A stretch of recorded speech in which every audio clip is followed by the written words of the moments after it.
Arizona, land of snowbirds and the Grand Canyon, retirees and ATVs, is rapidly gaining a reputation of an entirely different sort. It's becoming an epicenter of electric vehicles and self-driving tech, as well as a new surge in semiconductor manufacturing as the U.S. tries to address the worldwide chip shortage. I would say Arizona is the semiconductor capital of the world. This is going to be the hub. Intel's $20 billion investment in Arizona, building 2 new fabs. And Taiwan Semi is something that I don't think has gotten the attention it deserves. Taiwan Semiconductor, or TSMC, is indeed building a $12 billion chip manufacturing plant in Phoenix. Tesla rival Lucid Motors built a brand new electric vehicle factory in the state, along with Nikola and Electromechanica. And Waymo's fully driverless rides are now available to the public in Arizona only. It's the cost of living. It is the great environment. People love it. People love to be in Arizona, and I think that also helped us to attract talent all over the place.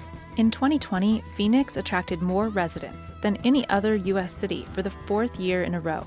634 companies relocated or expanded in Arizona between 2015 and 2020, creating 13,000 jobs in manufacturing alone. We headed to the desert to ask the governor, big companies, and those living amidst the boom, how is it changing the state, and why Arizona?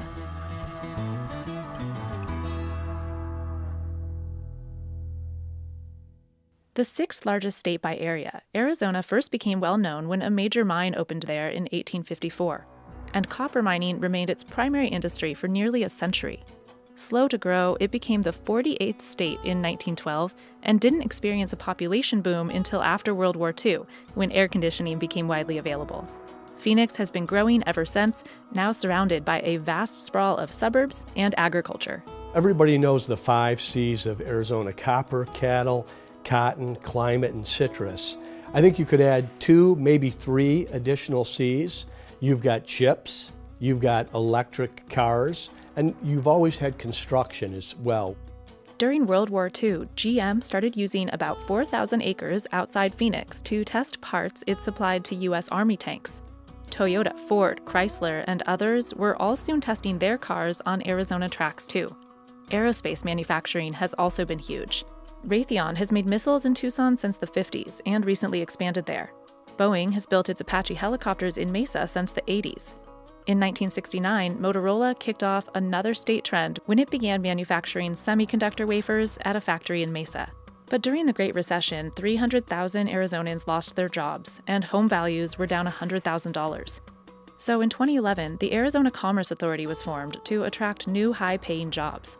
One of the first big wins came in 2015, when Apple invested $2 billion to build a data center outside Phoenix. In the years since, the list of companies relocating or expanding in Arizona has exploded. Caterpillar, Infosys, Benchmark Electronics, Blue Yonder, Insight, Zoom, Cognizant, and many more. Businesses growing in the state in the last decade have promised to bring almost $34 billion and 191,000 new jobs in exchange for some big incentives. We have a foreign trade zone program. We also have some quality job tax credits. So as a company creates jobs and makes capital investments, those programs are available to all companies. Filling all these new jobs are lots of high-skilled workers, flocking largely from California to states with a lower cost of living while the pandemic allowed them to work from home.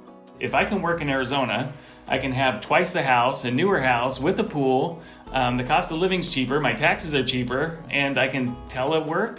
Why wouldn't I live out here?